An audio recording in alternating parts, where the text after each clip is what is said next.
said, Miss Mouse, won't you be my bride? Ding dang dong go the wedding bells.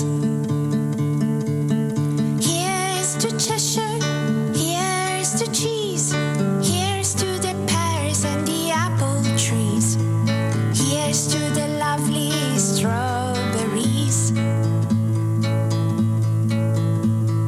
Ding dang dong go the wedding bells. I'll have to ask my auntie Rat, see what she thinks of that. Ding dang dong go the wedding bells. Auntie Rat says I'm much afraid. Marry Froggy or you'll die an old maid. Ding dang dong go the wedding bells. Here's to Cheshire, here's to cheese, here's to the pears and the apple trees, here's to the lovely strawberries. Ding dang dong go the wedding bells. Well, the knot was tied fast. She's out, Auntie's house at last. Ding dang dong go the wedding bells. Open the oysters, spill the champagne. We'll never see such party again. Ding dang dong go the wedding bells. Here's to Cheshire, here's to cheese, here's to the pears and the apple trees, here's to the lovely strawberries. Ding dang dong go the wedding bells. As they were going happy and strong, the good grey cat came prowling along. Ding dang dong go the wedding bells. She sprang to the kitchen, into the yard. She didn't have a wedding card.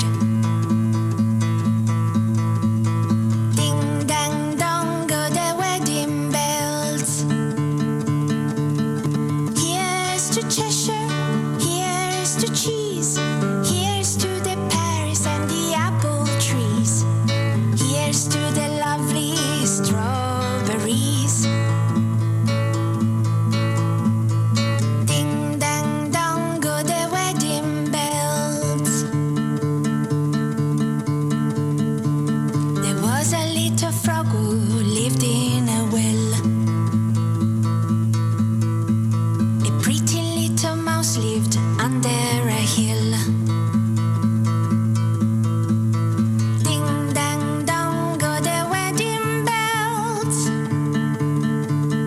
Ding dang dong go the funeral bells. Oh, that's lovely. That really is. I just, do you know, I heard that on Joe Caldwell's show on Monday night, and I said to him when I said, I've got to play that tomorrow morning on the Breakfast Show because absolutely fantastic. BT, good morning, BT. Thank you. And welcome. Good morning, Mike and Alan. Good morning. Thank you for having me. I'll tell you what, it's our pleasure. You know, it's lovely to see you because, first of all, I mean, you've got a lovely accent, and that's because of Mum and Dad, isn't it? Yes. So my father is Australian from Sydney. My mum is Italian from Umbria, which is in the center of Italy. I grew up in Italy, lived in Australia when I was already grown up. and lived in England for about 12 years, going 13 soon. I live in Southeast London. Now, listen, what got you into music then? Because, I mean, you've got a particular style, haven't you? Yeah, so I started playing, I was quite young. I started playing in bands, but at the same time, I was writing my own material quite early.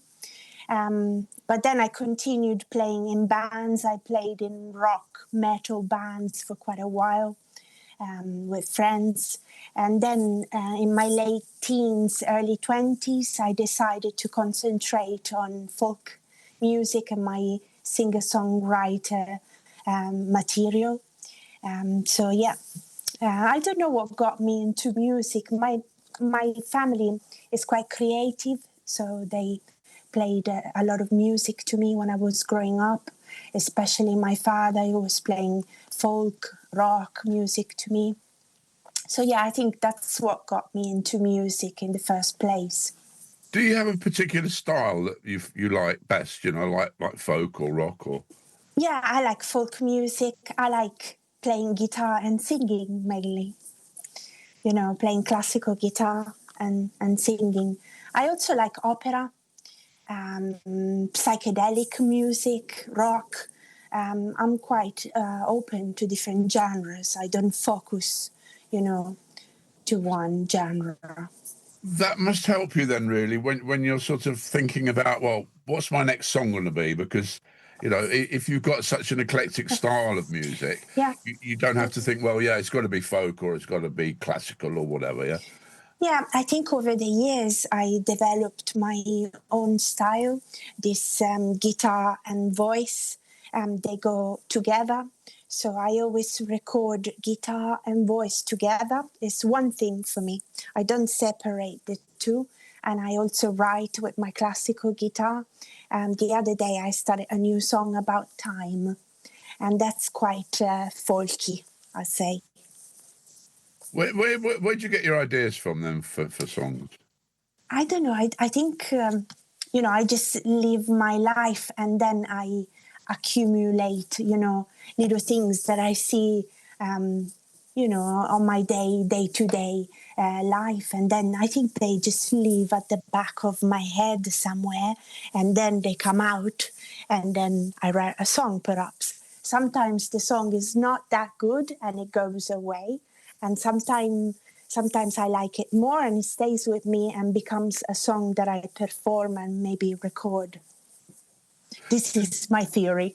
Yeah, no, I like it because I've chatted to so many singers songwriters in my time, you know, and they all say the same sort of thing, you know. Sometimes they get an idea for a song, and they can make the words up to it, but then putting the music to it is another different problem. And other times they can get a catchy little tune from nowhere, and they think, I've got to put some words to that. Yes. No, it's the same with me. I usually start with an idea and then I write a little melody and then work from there, add more lyrics. I never start with lyrics. Always with an idea, then music, then lyrics. Yeah. And how, presumably, I mean, sometimes you can do it in sort of 5 minutes and another time it take 2 months. Yes, totally. Even more than 2 months sometimes. Some songs are a work in progress. You always change, you know, that little word or that little note or maybe that chord sounds better. Other songs are just finished straight away. You know, you write them, that's it. They're done. You never go back to them. And they're laid down and that's it, yeah? Yes. Other times it's just like, okay, no, maybe this, maybe that. It depends. Yeah. And what are you working on at the moment then? So at the moment I'm working on recording my album. I would like to I have this idea of a chunky B.T. Booker album with many songs. So all the songs that I wrote over the years and put in small EPs, I want to put them all together in a fresh LP. So that's what I'm working on. I've got my tape machine here in my living room. I record at home. I also work in London, so, you know, I record on my days off or in the evening, sometimes during lunchtime if I work from home. So I got to find time because recording takes a lot of time, especially if you do it on your own. If you got some distraction, you know, so Yeah. you have to stick to it.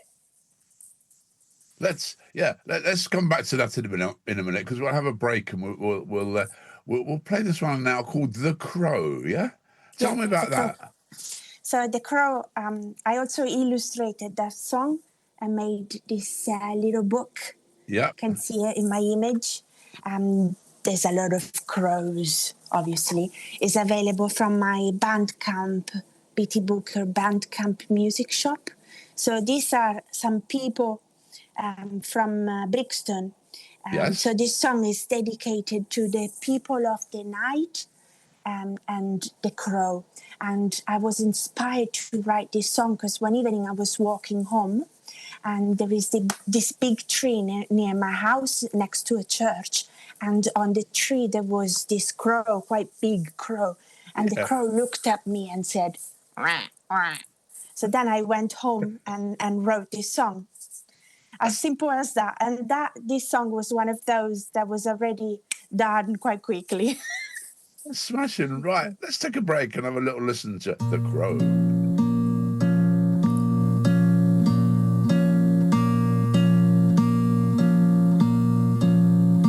There is a crow on the tree near the church. He says hello to the people who walk by. Hello to the people of the night. Hello to the people of the night. I am the night, says the crow. The shadows don't talk. I say hello to the people who walk by. Hello to the people of the night. Hello to the people of the night. Good night, says the crow. I'll see you next time you walk by to the tree near the church. I'll be there. Good night to the people of the night. Good night to the people of the night. Good night to you people of the night. Good night, says the crow. Good night to you. That's BT Booker and The Crow. BT's our guest here I this love morning. that. BT, that's just such a great. I think that's my favourite, to be honest. Thank you, Alan. I'm delighted just to love hear that. Well, there's something about it. It's like a discussion between a musician and an animal, and I don't know. There's just something really creative about it. Thank you. I like the fact that it was inspired by a real life encounter with this crow, you know. And I went home and just wrote the song. Crows are the funniest creatures. They are so intelligent. Yes, they are. Yes. But this one was looking at me straight in my eyes. Yes. It's like, rah, rah. Yeah, I've seen the crows in London, the Tower of London. Yes. And there they have pet crows Yes, that they do. live in the tower. I had one when I was a child in Italy. A crow was shot by a hunter, And then my father rescued the crow, and we had it in the house for a little bit because his wing was recovering. And I called him Dodo. So that was my pet crow, Dodo. Dodo. Yes, I called believe it or not, when I was a baby, that was the name I called my sister, Dodo. That's funny. It's a good nickname. I made a mistake today though. You always do. Well, when I was trying to create some images, I asked ChatGPT to make me an image of a crow and a singer. Oh my God, I need to see that. Yeah, I made a mistake. I forgot to tell them it was a lady. BT Booker. Okay, that's my male version. Well, if you ever come back as a man, that'll be it. Okay. I like the crow. I hope you never do. Yeah, I like the crow as well. That's the best bit, really, you know. So, because Alan's quite a whiz kid, you know, on the show. He sort of he makes the show for Mixcloud, you know, because he's and we've got a listener on a viewer on Mixcloud who say, "Isn't BT unique and amazing?" So thank you. Following at the moment, you know. And, thank you so much. And Terry says she is absolutely. Yeah, that's right. So there you go. I'm delighted they like my music. Thank you. Thank you to the listeners on Mixcloud. Thank you. Yeah, no, that's right. You've got to follow him. But I mean, you also, I mean, you mentioned the book about the crow. So yes, do you sort of tie in books with your music? So it all started. I went to art school in Italy. So I like drawing, and I thought, how can I put my singing and my drawing together? And what it made sense at the time was starting to illustrate my songs. So I made The Crow. Then I've got another song called Parrots in London, which is about the parakeets in London. I've illustrated that one. I don't have it now here with me on my desk. But I've also illustrated another song called The Mouse Song. Yes. Oh, that's great. Yeah. So that's the mouse. Yeah. And this song will be in my new album. It's an older song about a mouse in a house and a lady trying to catch the mouse. That's the lady in the kitchen. I show you how to catch a mouse. Yeah. Oh. So I think it works well, and people like my books, like to purchase them at my gigs because it kind of complements the music. That must be a help, really, because I mean sometimes people just they come out with a piece of music, they get it recorded, they put it on YouTube or whatever, and then they can't understand why nobody has heard about it or anything like that. You know? Yeah. It takes me months to make a book, you know, because it's many pages, and I do a drawing for each line of the song. Yeah. You know, I do the lyrics this side, and then so it takes me a while, but it's worth it because first of all, I like drawing, and I like to give something more to the listeners, you know, something they can see, not just a music video, but something they can touch. You know, it's a song in a book, and I like that. I like that idea. That's a brilliant idea, really. You know, having it like that. You know, so I'll send you a copy. Oh, that'd be fantastic. Listen, I mean, do you play at gigs, or do you have regular outings in that? Yeah, so I play gigs, ticketed gigs, but I also play in folk clubs around the country, in London especially. I have a few gigs coming up. I got to open my website because I don't want to say it wrong. So that's what I do. I go on my own website, btbooker.com. And then I press live, and there is the up-to-date list with my gigs. So I've got one coming up in Eastbourne and Sussex on Friday, 22nd of August. And Yeah. that's in a lovely art gallery with another singer-songwriter called Liz Overs, and she's fantastic. She plays the auto harp and sings folk songs and her own original material. Then I'm playing on the 6th of September in Cranbrook in Kent. There is a full day of music. It's a music festival around this town. In Cranbrook.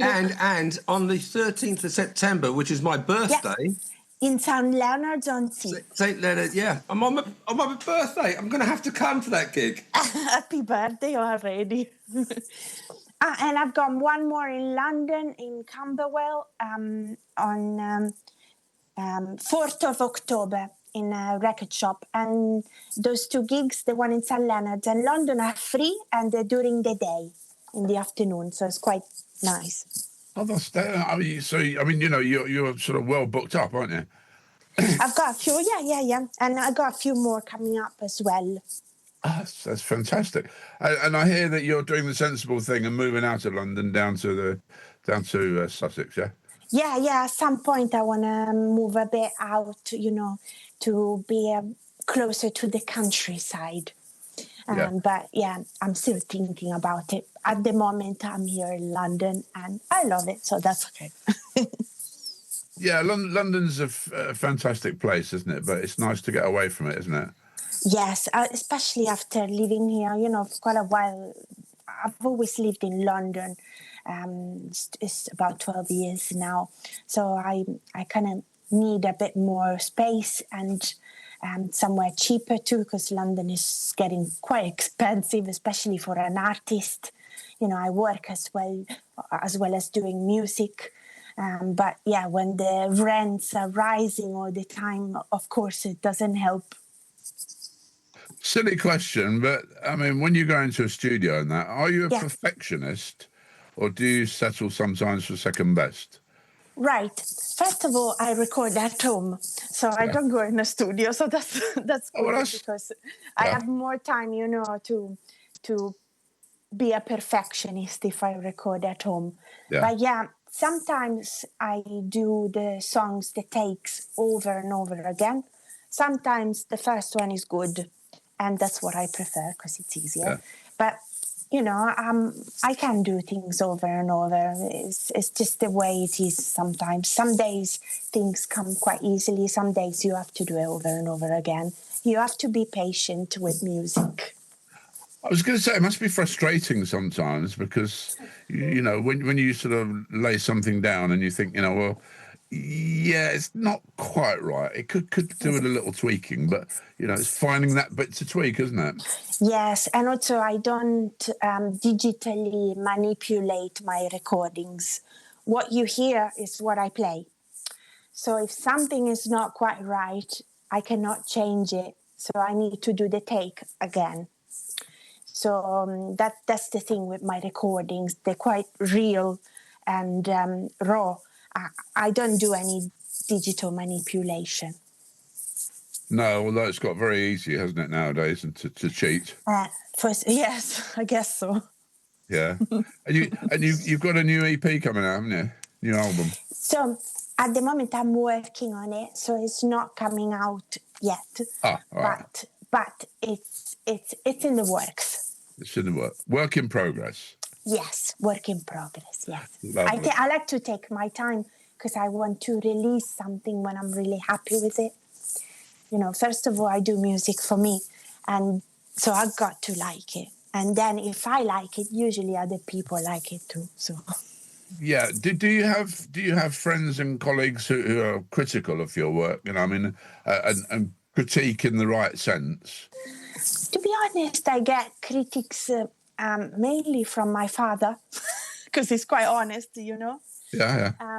Especially like if I say a word wrong, because obviously I've got an accent, you can hear I grew up in Italy, but I grew up speaking both Italian and English with my father and Italian with my mom.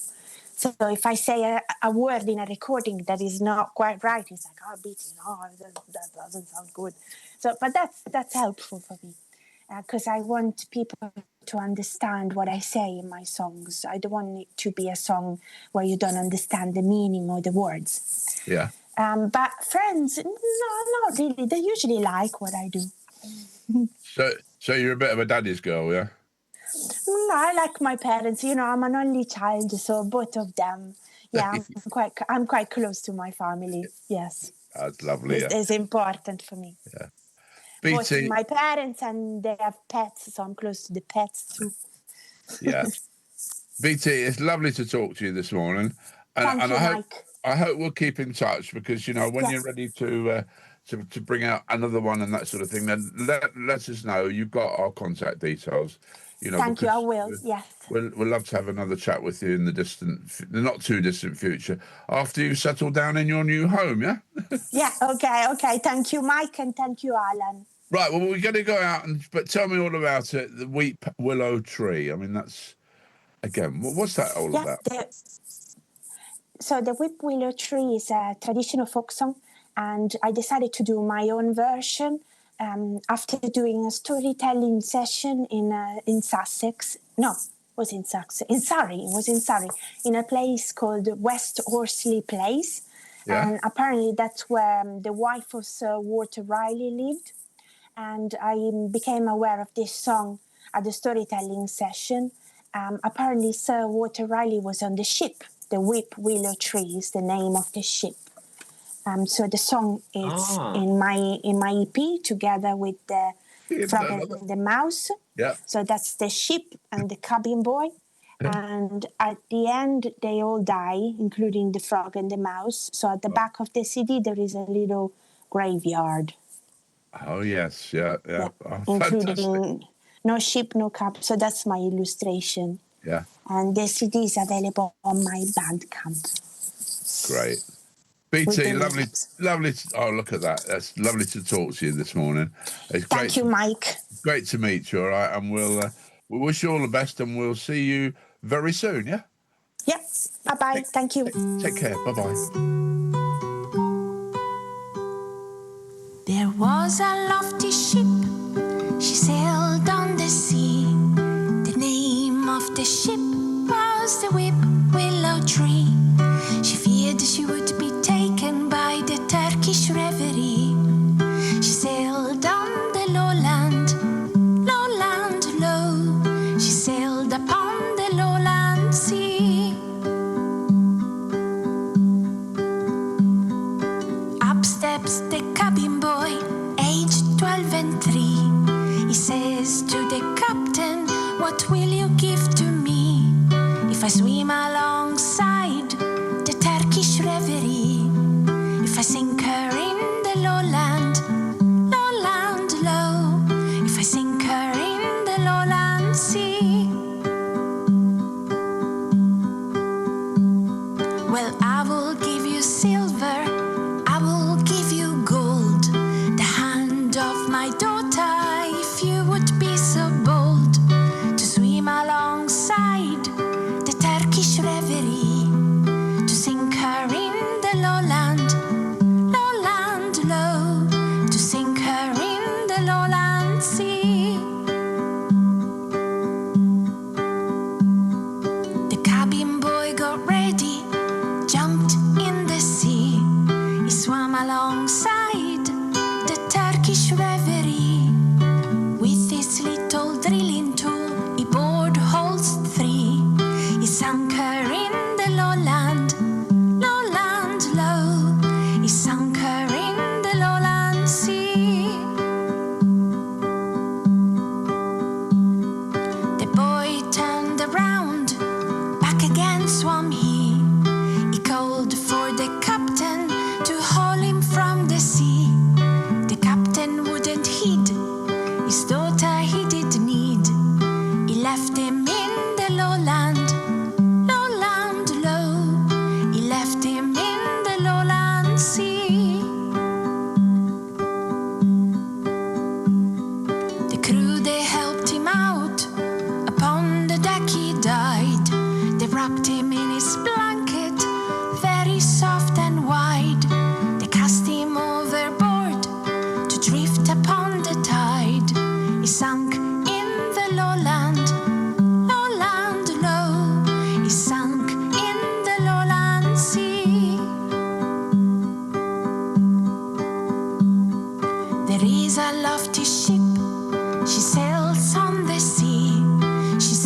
without a cabin boy, the age of 12 and 3. She fears she would be taken by the Turkish reverie.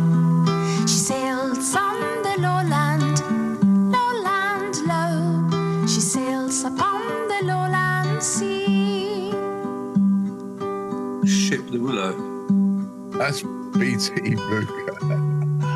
The Wheat Willow Tree here on Spectrum and Air, the colourful voice of radio. And of course, that's if you want to know more about BT and her music and that sort of thing, then go to btbooker.com. And BT is spelt B-I-T-Y. All right, it's sort of like BT, but it's B-I-T-Y, booker.com. Go on to that and you'll see all about her. And got to say good morning to Plain Talking and Terry and